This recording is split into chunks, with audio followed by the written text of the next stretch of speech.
Hey YouTube, Coffee Dude 65, finally getting around to do a video. This is actually going to be an introduction video because trying to find my motivation, my inspiration, and so on.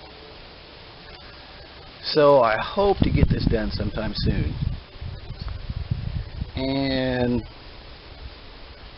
I'm going to break it down. I haven't outlined it. I might actually outline it. I very rarely prepare my vlogs, but I'm going to try to prepare a little bit so I don't ramble so much. And I can't hold the camera, so I'm going to have to put it down and just talk. And I'll put some nice images up, I think. So anyway, I'm going to do a series, and I guess I'll start the first section. It's essentially going to be over the state of the American political scene. Nothing new, right? That I haven't talked about before, but I have a slightly different perspective than I used to have. So to start off, as we all know, and I think, that the political parties in America, both, have gotten so far away from their ideological roots. And I'm not going to go into it. I quoted it before, and I'll quote it again right now. There's a great book, if you want to bone up on political philosophy, and it's out there, I think a lot of times on used book sites, maybe eBay, Political Ideologies by Leon J. Bernadette. And I read that book first in college. It was a purchase book, and I didn't want to buy it because it was very expensive. But it's an excellent book. And I still have my copy somewhere. I'm not real sure where it's at. Anyway, both parties have gotten far removed from their ideological roots, their philosophical roots. The Republicans have gone way too far to the right, partly due to Trump, partly due to other factors. And the Democrats have gone way too far over to the progressive side, past liberalism into progressiveness. And I find myself stuck in the middle. I would call myself an independent, but I've never liked that term in terms of political philosophy, because I haven't researched it, but in my historical readings, I cannot think of any philosopher that outlined an independent philosophy. It's either classical conservatism, classical liberalism. Thomas Hobbes, Machiavelli, John Locke, John Stuart Mill, so on and so forth. So I'm just going to say that this is what I believe, and I have always believed this. And I've always believed that the Democrats were better at it than the Republicans. But I don't believe that anymore. But I'm not prepared to call myself a Republican either. I'm a down the middle of the road moderate. So I believe that in our society, in all Western democracies, one thing I've learned about chatting with people around the world, be it chat rooms or be it online video games, that Western democracies are not necessarily that substantially different than America. We may have a little bit of different setup on elections, so on and so forth, but essentially it's the same. And there are other free nations in the world. But in our system, I believe that we have an obligation to ourselves and to the greater good to do the best we can for ourselves. That is, get a decent job, try to advance, go to college, job training, whatever, okay? And it's up to us. We shouldn't rely upon the government to force our hand out the door to do what we need to do in life. We live in a capitalistic society, and we have to have money. That's a fact of life. I'm kind of getting ahead of myself here, but we have to make a living. We have to earn a living. And we should do that by taking advantage of whatever we can. But we have to be the ones to do it. Okay, with college.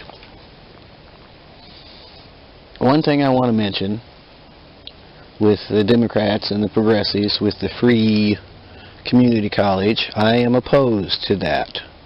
Why am I opposed to that? Because we already have a system in place right now called the Federal Pell Grant Program.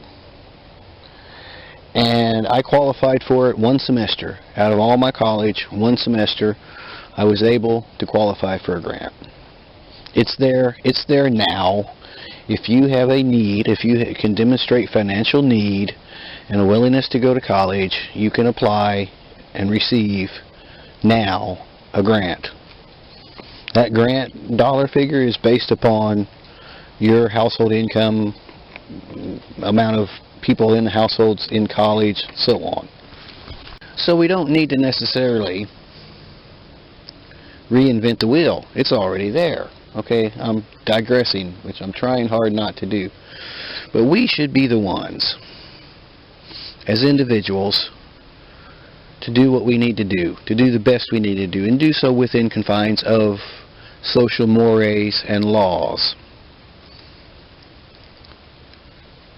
to try to advance. And it doesn't have to be a job that requires a college degree. It can be any other type of jobs out there. Okay, there are jobs that people scorn and turn their nose up at. The one I can think of is hauling trash. Okay, nobody goes through high school or dreams about, I'm going to grow up and be a trash hauler. But we have to have trash haulers. We need them. They are essential to provide sanitary streets and to remove the garbage from our homes and to handle it, take it away, collect it. There's nothing wrong with it. We need construction workers. We need road construction. We need people that work in manufacturing plants, food plants, durable good plants. We need people in service industries. We need teachers. We need doctors. And so on and so forth. But it is our obligation to try to obtain the best we can with what we have before us in life. Now, on the other side of the coin, I also agree with social programs to a point. And when we've tried, and when we fail, and when we need some help and assistance, we should have some programs by the government to help us. Welfare, WIC,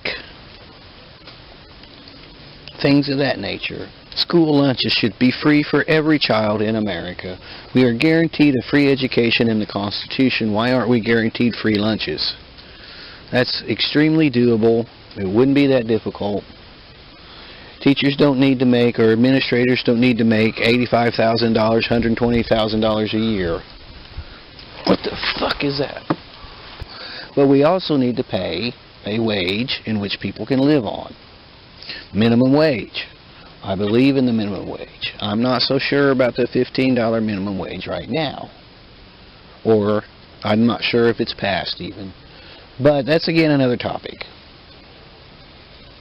We should have, the government should provide some social network, some social net to aid people when they need it. It should be temporary until you get back up on your feet. And it should almost be a case-by-case basis.